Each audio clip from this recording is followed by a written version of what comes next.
비오 신부의 몇 통 안 되는 편지에는 자연 법칙에 맞지 않고 어떤 것은 뒤에 가서야 밝혀지는 사연들이 두 군데 있다. 1914년 12월 10일 당시 27세였던 이 수도자의 편지에는 이런 말이 보인다.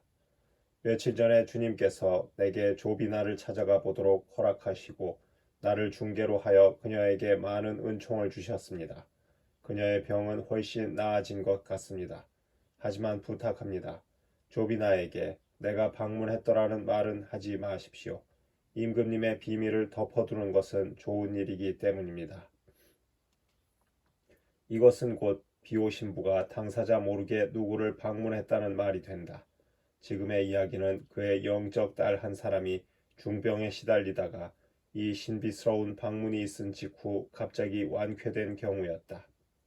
두 번째 것은 1915년 9월 28일의 편지인데 이 친밀한 사연 가운데에는 놀랍게도 사과의 말이 보인다. 편지는 제3회 소속의 한 그룹에게 보낸 것이었다. 여러분은 내가 여러분의 청원을 다 들어주지 않는다고 원망하여 나를 점잖게 나무라고 있습니다. 그러니 내가 여러분에게 사과를 할 수밖에 없군요. 얼마 전부터 나는 건망증, 즉 기억력 감퇴에 시달리고 있어서 여러분의 소망을 다 들어주고 싶기는 하지만 어쩔 수가 없었습니다. 그러나 그런 가운데에서도 주님께서는 당신께서 원하시는 사람과 사물은 꼭 내게 상기시켜 주시니 그야말로 큰 은총이 아닐 수 없습니다. 주님께서는 내가 이전에 한 번도 보거나 들은 일이 없는 사람들을 한 사람씩 보여주시고 그들을 위해 기도하게 해 주십니다. 그리고 이런 경우에는 그분께서 소원을 다 들어주시는 것입니다. 하지만 주님께서 나의 청을 들어주시지 않으실 때에는 모든 것을 잊게 해 주시는데 내가 꼭 생각하기로 했던 분을 위해 기도하는 것조차 잊게 하십니다. 뿐만 아니라 나의 건망증은 먹고 마시는 따위 일상생활의 필수적인 일까지 잊게 해버린답니다. 그러나 내가 해야 할 의무를 잊지 않게 해주시는 그분의 배려에는 오직 감사할 따름입니다.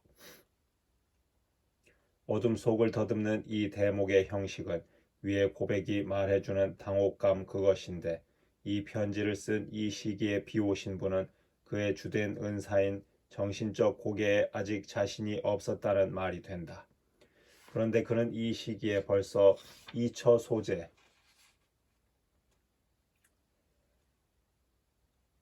라틴어에서 온 것으로 사람이 다른 두 곳에 동시에 존재하는 것을 말한다. 이것은 신비한 현상으로서 많은 성인들의 삶에서 입증된 사실이다. 이러한 2처 소재는 파두아의 성 안토니오, 성 프란치스코 하비에르, 쿠퍼티노의 성 요셉, 성 알퐁소 리구오리, 아그레다의 성녀 마리아 등 다수 성인의 생시에 실제 일어났던 일이다. 를 알고 있었고 더욱 중요한 것은 성령의 이끄심에 순종했던 그의 영혼은 하느님께서 그의 기도를 그가 원하는 대로 들어주실 만큼 충실했다는 사실이다. 그가 개탄했던 기이한 건망증은 다만 그의 사도직 프로그램에 엮어진 안전변에 지나지 않았다. 특별한 영혼들은 그에게 확실하게 위탁되어 있었으나 그 외에는 그렇지 않았다. 그는 자기가 원하는 대로 할 수 있었다. 그에게 위탁되지 않은 영혼들은 그의 기억에는 이름조차 남지 않았다. 그렇게 하시는 분은 물론 하느님이었고 비오신 분은 다만 위대하신 분의 손으로부터 맡겨진 능력을 이행한 것뿐이었다. 몇 번이나 말하지만 비오신 부의 모든 은사는 육체적인 도움이 있었더라도 그것은 거기에 그치지 않고 영혼 구원을 위한 것이었다. 얼마나 많은 회개가 놀라운 치유 또는 의외의 방문 끝에 이루어졌던 것인가. 이러한 특히 숨어있던 또는 자세히 알려지지 않은 사실들을 알아보기로 하자. 패전의 카도르나 장군은 비관하여 자살을 기도했다. 어느 날 밤 부하들의 보직 배치를 마친 그는 천막에 처박혀 있다가 권총을 꺼냈다. 갑자기 거기에 수도자가 들어오더니 이해할 수 없다는 신용으로 손가락을 위로 올렸다. 이런 장군, 설마 하니 바보는 아니겠지요? 사실은 장군은 엄명을 내려놓고 아무도 자기를 방해하지 못하게 해두었던 것이다. 머리끝까지 성이 난 그는 밖으로 뛰쳐나갔으나 아무도 없었다. 보초들도 아무도 보지 못했고 아무도 들여보내지 않았다고 천지신명께 맹세하는 판이었다. 노여움은 놀라움으로 바뀌었다. 동시에 장군의 광기는 사라지고 자살 소동은 끝이 났다. 그는 목숨을 건진 것이다. 이 사건을 잊을 수 없던 그는 어찌된 영문인지를 알고 싶어서 안달이 났다. 불손하게도 자기의 고독을 깨고 권총을 떨어뜨리게 한 그 젊은 프란치스칸 신부는 도대체 누구였을까? 때는 휴전 직전이었고 비오 신부의 이야기가 사람들에게 회자되기 시작할 무렵이었다. 조급한 카도르나 장군은 사복을 입고 사람들 몰래 산조반니 로톤도로 여행을 떠났다. 그러나 이 시기에 비오 신부는 격리되어 의사들의 조사를 받고 있었다. 그와의 면회는 불가능했다. 장군은 밀어붙였다. 한번 보기라도 합시다. 수도원장이 대답했다. 좋습니다. 우리가 감사기도 하러 성당에 들어갈 때 여기 복도에 서 계세요. 그러면 지나는 길에 그를 볼 수 있을 것입니다. 장군은 한 구석에 몸을 숨기고 기다렸다. 지나가는 수도자들 가운데 그날 밤 자기를 찾아왔던 그가 보였다. 비오 신부는 웃으며 반은 놀리듯 반은 겁주는 신용으로 손가락을 올려 이렇게 말하는 듯했다. 살아서 다행이요. 우루과이의 살토 교구 총대리인 몬시뇰 페르난도 다미아니 주교는 다른 많은 사람들도 그랬지만 산조바니 로톤도의 비오 신부 가까이에서 생을 마감하고 싶었다. 그러나 신부는 아닙니다. 당신의 자리는 당신의 교구에 있습니다. 라고 대답했다. 그렇다면 신부님, 내 임종 때 와주신다고 약속하시겠소? 라고 몬시뇰 다미아니가 물었다. 신부는 잠시 정신을 집중하더니 말했다. 예, 약속하지요.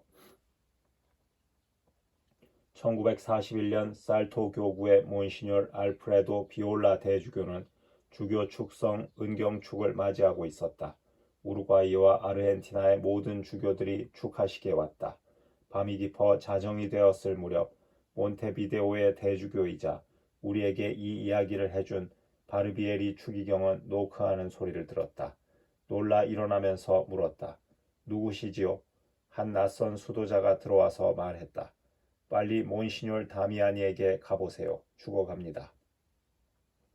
대주교는 사제 몇 사람을 불렀고 그들이 몬시뇰 다미아니의 방으로 뛰어가 보니 그는 과연 심장마비로 신음하고 있었다. 그는 또렷한 의식으로 병자 성사를 받고 얼마간 최후의 사투를 평화롭게 넘기고 숨을 거두었다. 임종 때에 왔던 여러 사람들은 그의 침실 탁자 위에 있는 연필로 갈긴 한 장의 메모를 발견하고 아연실색했다. 비오 신부가 왔음. 몬테비데오의 대주교는 친구가 남긴 마지막 메모를 보관하면서 그날 밤 자기를 깨워 죽어가는 사람에게 가게 한 그 수도자가 메모의 주인공인지 알아보고 싶었다. 1949년 4월 13일 그는 정례적인 로마 방문을 마치고 비오 신부에게 와서 대번에 그를 알아보았다. 그러면서 자기 생각이 맞는지 대뜸 단도직입적으로 물었다. 비오 신부는 대답하지 않았다. 못 알아들었는가 싶어 대주교가 재차 물었으나 비오 신부는 역시 묵묵무답이었다. 몬시뇰 바르비에리가 크게 웃었다. 알겠어요. 이제 바로 아셨군요. 비오 신부도 웃으며 말했다. 비오 신부의 전기 작가들은 곧잘 편제라는 말을 썼는데 이것을 남용하면 신학자들의 심기가 편치 않았다. 그를 존경하는 사람들, 특히 여성들이 걸핏하면 그러한 소문을 퍼뜨리고 다녔다. 그는 다 듣고 어디에나 존재한다. 이보다 더 잘못된 것은 없다. 비오 신부가 받은 은사는 하느님의 뜻에 따라 엄격히 제한된 것이다.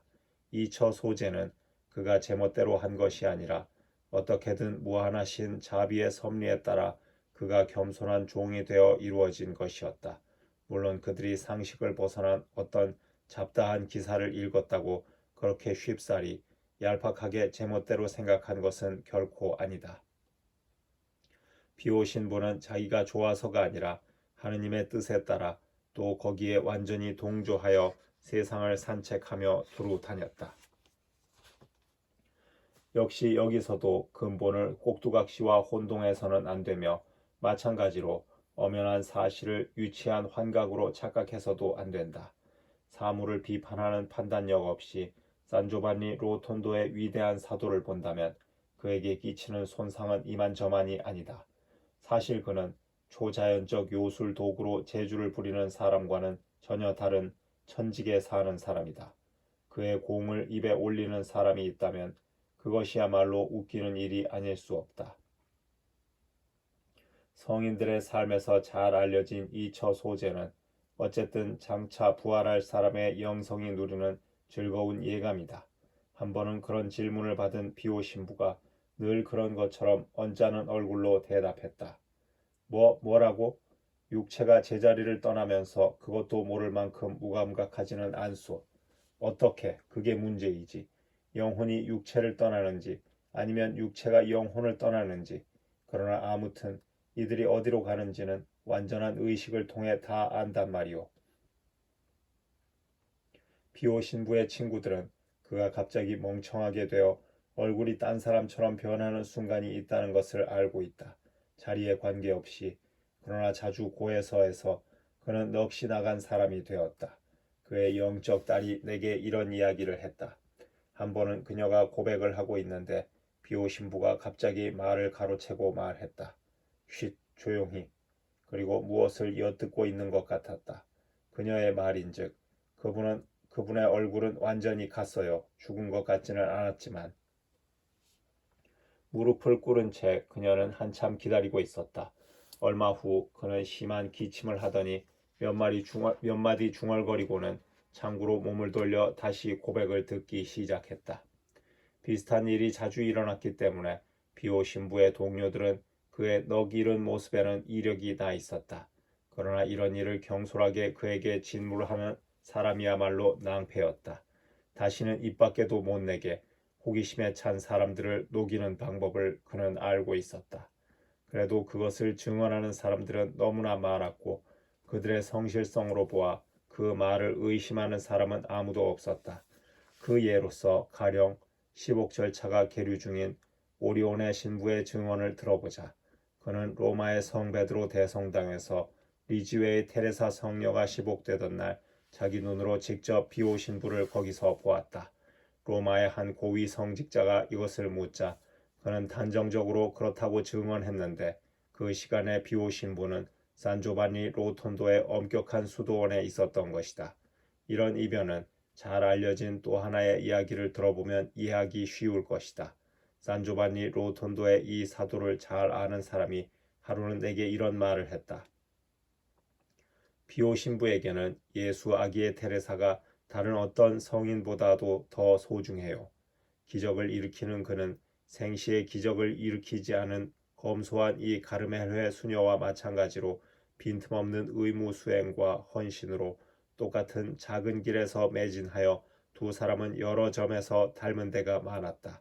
그녀의 시복식이 있기 전에 어느 날 M.B. 양이 비오 신부에게 이 가르멜 수녀의 사진을 가져와서 축성해 달라고 청했더니 그는 이렇게 대답했다. 이 수녀님의 사진을 내가 축성할 수는 없소. 이분은 아직 시복되지 않았소. 그러나 때가 오면 제대 위에 영광을 받으실 분이요. 이분은 성녀입니다. 아주 큰 성녀입니다. 하느님의 신하들은 특별한 보살핌을 받는다. 이탈리아의 카푸치네 신부와 프랑스의 카르멘 회수녀의 관계가 이토록 친밀할진데 하느님께서 그녀의 영광된 시복식 자리에 그를 참석시키지 않으실 수 있으셨을까? 테레사 성녀 역시 그녀의 장미를 들고 그 자리에 나왔으리라. 비오 신부는 자주 닫힌 문으로 들어와 사람들을 깜짝 놀라게 하는 일이 있었다. 마찬가지로 그는 귀찮은 사람들, 호기심 많은 사람들을 쥐도 새도 모르게 우아하게 따돌렸다. 다음에 두 가지 이야기는 직접 본 사람들의 증언이다. 순례자 일단이 비오 신부가 거쳐가는 문에 서서 그를 기다리고 있었다. 지루하게 기다린 지 1시간이 지나고 2시간, 3시간이 지났다. 기다림에 지쳤지만 어쩔 수 없는 일. 비오 신부님은 이 문을 지나신단 말이야. 이리로 오실 거야. 거기에 있던 카푸치네의 한 신부가 물었다. 누구를 기다리시는데요? 비오 신부님을요. 그분은 성당에 가신 지 오래요. 지금 고백을 듣고 있소. 놀라 자빠진 사람들이 물었다. 어디로 들어가셨는데요? 그야 이 문으로지요. 수도자는 웃었다. 그분을 못 본 것은 그분이 여러분을 만날 생각이 없기 때문입니다. 비오 신부님은 고백을 드리려는 것이지 잡담할 생각은 없으시거든요. 아니, 그건 있을 수 없는 일이야. 제 의실에 모여있던 다른 사람들은 이 시끄러운 무리들을 놀라운 눈으로 보고 있었다. 그 물로 큰 고기를 잡는 비오 신부의 포로들을 잘 아는 그들은 조용히 동정을 살피고 있었다. 사람들이 비오 신부를 찾느라고 성당, 수도원, 정원을 누볐다. 아무데도 없다. 성도나고 모두 입방아를 찍기 시작했다. 얼굴을 길게 해서 입을 비죽거렸다. 아무데도 안 계셔 라고 카푸치네 신부들이 말했다. 멀리 가셨을까? 천만에. 그러면 어디에? 제라르도 수사가 어깨를 옴츠렸다. 누가 안담. 성이 치밀어 갈피를 잡지 못한 침입자들은 차에 다시 올라 왁자지껄 욕을 뿜으며 흙먼지를 날리고 사라졌다. 성당 문턱에서 이 광경을 지켜보고 있던 사람들이 몸을 돌리자 거기에 비오 신부가 서 있었다. 아니 신부님 어디 계셨어요? 다 찾아보았는데요. 비오 신부는 웃었다. 당신들 앞을 얼씬거렸지만 당신들이 못 본 거요. 그리고 그는 아무 일 없었던 것처럼 다시 고해소에 들어가 앉았다. 이 기이한 이야기의 결말을 우리는 모른다. 그러나 비오 신부를 아는 사람들은 모두 이 사건이 커다란 귀환으로 끝난다는 것을 의심치 않았다. 영혼을 구하기 위해서 비오 신부는 어떠한 수고도 마다하지 않았고 큰 고기를 보고 놓치는 일도 없었다. 그는 영적 자녀들의 정신적 성장을 얼마나 꼼꼼히 살피는지 모른다. 그의 텃밭에 우거진 다채로운 전설의 덤불을 훑어보면 까다로운 한편으로 자비로운 그의 부성애를 말해주는 희한한 성과와 수학이 쉽게 눈에 띄는데 우리의 관심은 무엇보다 거기에 있다. 그가 누구의 영혼을 돌본다 싶으면 아무도 그의 밥을 빼낼 수 없다. 가까이서 또는 멀리서 그는 가차없는 성심으로 이 영혼을 뒤쫓아가 누군가가 내게 웃으며 말했듯이 당사자가 원하든 원하지 않든 그에게 따르지 않을 수 없게 만들어 버렸다. 내가 부른 것도 아니고 내쫓은 것도 아닌데 라고 그는 그를 둘러싼 큰 무리가 불평을 토할 때마다 말했다. 사실 그의 오상과 기적은 광고이기는 하다. 그러나 지치지 않는 그의 사랑이 사람들의 영혼을 자화시킨다는 것은 그의 예쁜 가족, 시에나의 성녀 카타리나는 그녀의 영적 가족을 이렇게 부르고 있었다. 에게 물어보면 단번에 알 수 있는 일이다. 어찌 다른 사람을 위해 헌신하는 사람을 거부한단 말인가. 그리고 비오 신부는 자기를 믿고 부탁하는 사람들을 끔찍하게 아끼고 있었다. 그는 그들을 결코 연약하게 만들지 않았다.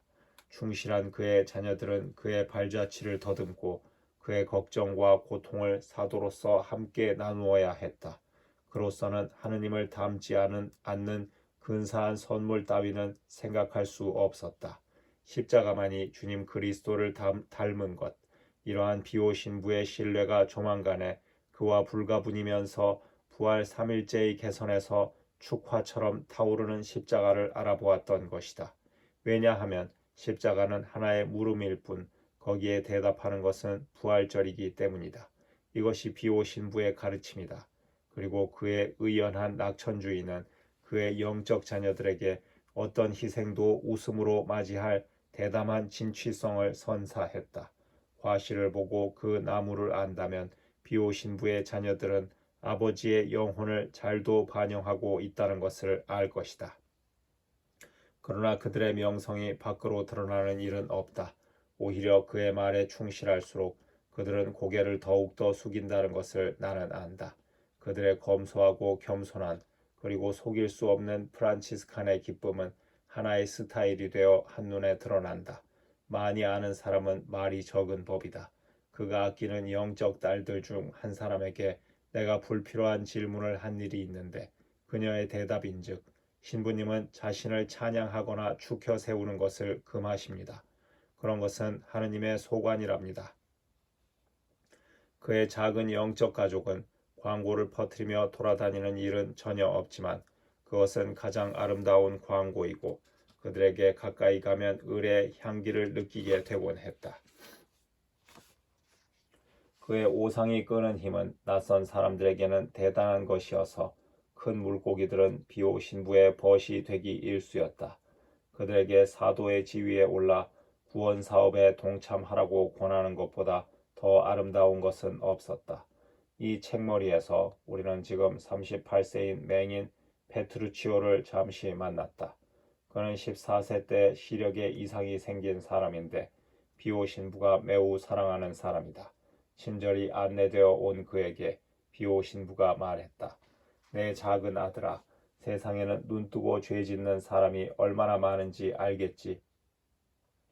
그렇다면 신부님, 제 눈을 하느님께서 뺏으셨으면 합니다. 제 눈을 죄인들을 위해 바치고 싶습니다.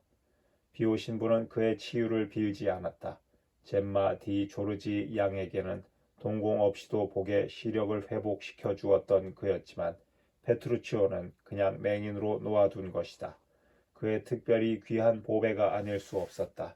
산조바니 로톤도에 오는 사람치고 그를 모르는 사람은 아무도 없다. 참새처럼 쾌활하고 열성과 유머에 찬 그는 수도원 주변을 맴돌면서 무엇이든 작은 일거리를 들고 종일 바쁘다. 우체국에도 가고 새로운 사람들 안내도 해주고 진지하고도 내적 빛으로 빛나는 그의 얼굴은 이미 이 은총의 마을을 꾸며주는 일부분이 되었고 비오 신부를 어떤 책보다도 더 많이 이야기해주고 있다. 그의 영적 아들들 가운데 한 사람이 내게 말하기를 비오 신부님은 언제라도 그를 부르는 사람에게 귀를 쫑긋하게 세우고 있답니다. 그러면서 그는 다음과 같은 이야기를 해 주었다. 산조바니 로톤도에 도착한 지 얼마 안 된 사람들이 어느 날 밤 비오 신부에 대해 이야기를 나누었다. 그에게 청하고 싶은 은총을 기탄 없이 드러내어 그들의 수호 천사를 시켜 그들의 청을 가능한 빨리 전해달라고 했다. 다음 날 미사를 마치자 비오 신부가 그들을 퉁명스럽게 보면서 말했다. 못난이 같으니 밤에도 내 휴식을 방해하다니. 물론 웃으면서 한 말이라 진심은 아니었다. 이로써 사람들은 청이 받아들여졌다는 것을 알았다. 같은 말을 10번이나 되풀이하다니 그에겐 전혀 그럴 필요가 없어요. 라고 어떤 사람이 내게 보증했다. 그러면서 다음과 같은 이야기로 자기의 말을 강조했다. 이 지방의 기특한 여인의 남편이 중병에 걸렸어요. 곧바로 그녀는 수도원에 뛰어갔습니다. 하지만 비오 신부에게 어떻게 접근하지요? 고해소에서 그를 만나자면 최소한 사흘은 차례를 기다려야 했답니다. 미사 때 그녀는 걱정으로 안절부절 못하고 이리저리 몸을 뒤틀었습니다. 그녀는 눈물을 흘리면서 그곳 은총의 성모님의 충실한 종인 그에게 자기의 불행을 마음속으로 위탁했더랍니다. 다른 사람들의 고해 성사가 진행되는 동안에도 같은 말을 되풀이하고 있었습니다. 마침내 여자의 뜻은 하늘의 뜻이란 말이 있듯이 그녀는 비오 신부가 보이는 복도에 잠시 숨어 들었습니다. 그녀를 본 그는 눈이 동그래져서 믿음이 그렇게 작아서야 내 귀가 터지게 그렇게 소리쳐야겠소. 내가 먹통이란 말이오. 당신은 같은 말을 5번 되풀이했소. 전후 좌우에서. 알았어요. 알았다니까. 그리고 웃으면서 덧붙였지요. 빨리 집에 가보세요. 아무 이상 없을 거요. 그리고 사실 그녀의 남편은 나았답니다. 이러한 도움은 대단한 소문이 되어 사람들 입에 오르내렸다. 그의 영적 딸 한 사람은 도시가 해방되면서 파시스트라는 이름으로 붙들려 즉결 재판에서 사형 선고를 받았다. 고발된 제목은 그녀와는 전혀 관계가 없었다. 그러나 무죄를 입증할 방법이 없었다. 수갑에 채워져 형장에 끌려가는 순간 그녀는 묵주와 비오 신부의 사진을 꼭 잡고 탄식했다. 신부님, 신부님 도와주세요. 그녀는 몰매를 맞으며 우박 같은 욕지거리를 다 뒤집어 썼다. 초죽음이 되어 결국 처형장까지 당도했다. 그런데 갑자기 북쪽으로 후퇴하는 전차대와 환자 운송차를 앞세운 군대의 긴 행렬이 길을 가로막았다. 소대장은 처형을 미루라고 명하고 자기도 기다리는 사이 전차에 홀려 구경하느라 정신이 없었다. 처녀는 생각했다. 모두 지나고 나면 나는 끝나는구나. 오 신부님, 신부님, 왜 여기에 안 계세요? 행렬은 계속되고 시간은 흘렀다. 자기들 소행의 가책을 느낀 폭도들은 지쳐서 뿔뿔이 흩어졌다. 소대장만 몽유병자처럼 빳빳하게 자리를 지키고 있었다. 이렇게 기다리는 사이 처녀의 친구들은 그녀의 알리바이를 찾아내어 무죄를 입증했다. 비겁한 밀고자들은 군대 행렬 때문에 처형이 미루어지자 보복을 당할까봐 떨기 시작했다. 애군의 거리를 군대가 빠져나간 뒤 그녀는 자동차 소리에 깜짝 놀랐다. 그 자동차로 온 사람이 단호하게 말했다. 알지 못하는 신사분이 도움을 주셨소. 그녀는 자유로운 몸이요. 아가씨는 즉시 귀가했다. 당시는 그러한 안가품과 약식 처형이 다반사로 일어나던 때였다. 이런 이야기 가운데 약방의 감초 같은 것이 또 있다. 당시 이탈리아나 프랑스에서 점 찍힌 가정들은 노략질의 대상이 되었는데 약탈자들은 가령 폭발물을 수색한다는 구실로 사람들을 한 대로 내몰았다. 한 번은 변장한 강도 여럿이 들이닥쳐서 어린 누이가 보고 있는 가운데 젊은 처녀의 방을 덮치는 찰나 그만해! 라는 소리가 천둥 같은 명령조로 그들을 압도했다. 깜짝 놀란 그들은 서로 얼굴을 바라보았다. 소리는 힘찬 메가폰에서 나온 것 같았으나 그런 것은 눈에 띄지 않았다.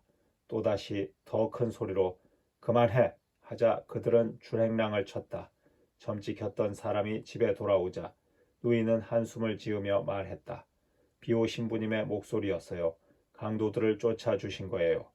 몇 달 후 자유로운 세상이 되자 그녀는 산조바니 로톤도로 가는 기차에 몸을 실었다. 비오 신부는 그녀를 웃으며 맞이했다. 내 딸아, 네 믿음 때문에 내가 달려가지 않을 수 없었지 아마. 그러나 그는 자세한 얘기가 나오려 하자 말을 막았다. 사정이 그다지 급하지 않고 도움이 느긋한 것도 있었다. 산조바니 로톤도 사람이라면 다 아는 이야기 가운데 로마에서 온 토디니 기사의 경우는 좀 독특했다. 수도원에 장시간 머문 어느 날 저녁 이제 가야겠다고 생각한 순간 그는 비가 억수같이 퍼붓고 있다는 것을 알았다. 그는 비오 신부에게 말했다. 우산도 없는데 이런 낭패가 있나. 내일 아침까지 여기 머물면 안 될까요? 지금 나가다가는 흠뻑 젖겠는데요. 아니 내 아들 그건 안 돼요. 하지만 걱정할 것 없어요. 내가 바래다 주지. 기사는 비오 신부가 도와서 보속이 누그러진다 해도 비에 젖기는 싫었다. 하지만 어쩔 수 없이 옷깃을 위로 세워 모자를 덮어쓰고 용감하게 동네까지의 2km에 도전했다. 그러나 들판에 뛰쳐나오니 먹구름은 온데간데 없이 사라진 것이 아닌가. 방을 빌린 친절한 사람의 집에 도착할 때까지 가랑비 한번 내리지 않았다. 문을 열고 들어가자 마님이 소리쳤다. 맙소사, 속까지 흠뻑 젖으셨겠구려. 천만에요. 비는 다 그쳤어요. 농부 마님은 놀라서 둘러봤다. 비가 그쳤다고요? 저렇게 폭포같이 오는데도. 저 소리 들어보세요. 두 사람은 문가에 다가갔다. 하늘은 억수같이 퍼붓고 있었다. 1시간 전부터 쉬지 않고 저렇게 장대비가 오고 있는데 당신은 어쩌면 그렇게 말짱하게 왔지요? 비오 신부님이 나를 바래다 준다고 했어요. 아무렴 비오 신부님이 말했다면. 마음을 가라앉히고 그들은 식탁에 갔다. 마님은 파스타와 함께 김이 무럭무럭 나는 쟁반을 들고 오면서 말했다. 예, 비오 신부님이 바래다 주셨다면 그건 온 세상의 우산 이상이지요. 비오 신부는 겉으로는 거칠게 보이지만 어쩌면 자기 방어를 이렇게 하는 것인지도 몰라도 알고 보면 매우 자상하고 친절한 아버지여서 자녀들의 능력에 따라 그들에 대한 처방이 다 다르다. 큰 회계의 전문가인 그는 보속을 한답시고 너무 극단에 치우치는 것을 경계하여 때로는 자연의 이치와는 동떨어진 조치를 취하기도 했다.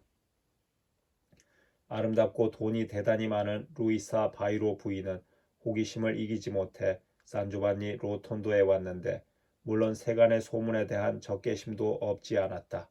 도착하자마자 그녀는 말할 수 없이 쓰라린 기분에 젖어들었다.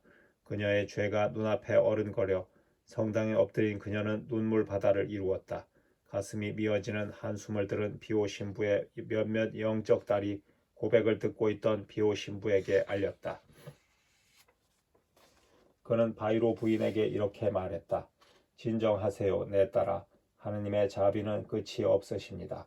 그리스도의 성혈은 세상의 죄를 다 씻어 깨끗이 만드십니다. 고해 성사를 보고 싶습니다, 신부님.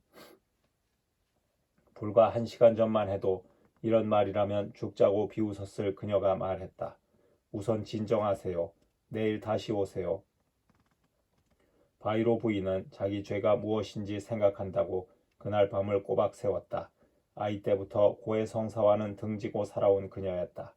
이곳 비우 신부에게 와서 그 많은 다른 사람들처럼 그녀는 제동이 걸렸다는 것을 알았다. 어떻게 해야 할지 전혀 감을 잡을 수 없었다. 누가 목을 조르고 있는 것 같았다.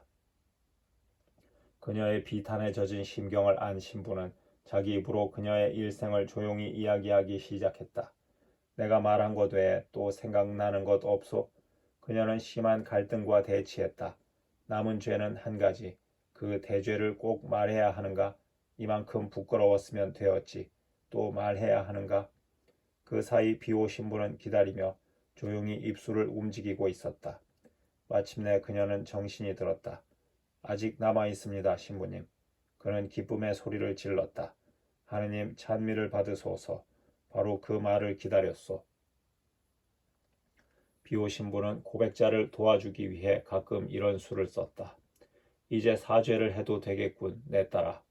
회개한 바이로 부인은 냉담자들을 찾아 나섬으로써 착실히 보속의 길을 걷기 시작했다. 어느 겨울날 아침 그녀는 맨발로 성당에 가기로 했다. 가르가노 산 중턱의 전형적인 폭풍에 살을 애는 추위였다. 흠뻑 젖은 데다 피가 철철 흐르는 발로 당시 성당으로 가는 길은 돌투성이었다. 끝내 도착하자마자 그녀는 추위와 고통으로 그 자리에 쓰러졌다. 눈을 뜬 그녀는 코앞에 얼굴을 숙인 비오 신부를 쳐다봤다. 내 딸아, 보석도 절도를 지켜가며 해야지. 이렇게 말한 그는 가볍게 그녀의 어깨를 만졌다. 다행히 이 물은 스며들지는 않는군. 이 광경을 지켜보고 있던 사람들은 그 순간 바이로 부인의 옷이 완전히 말라있는 것을 알고는 기함을 했다. 농부의 아들 비오 신부는 농사에 이변이 생겨 수확에 차질이 온다 싶으면 매우 민첩하게 대처하여 곧잘 시정해 주었다. 1932년 5월 15일 볼로냐의 순례단 일행이 이곳 수도원으로 오고 있었다. 오면서 보니 멀쩡한 도로의 상당한 구간을 우글거리는 풀쐐기가 시커멓게 덮고 있었다. 구역질이 나서 갓길로 빠져나오려 했으나 아몬드 나무가 촘촘해서 그럴 수도 없었다. 메스꺼운 기분으로 그 길을 그냥 따라왔다. 목적지에 와서 그들은 이 해괴한 것이 무엇이냐고 물었다. 누가 설명했다. 이야기는 간단해요.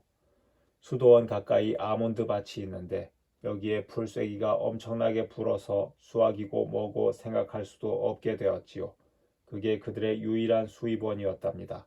낙심한 그들은 신부님께 가서 도와달라고 애원했지요.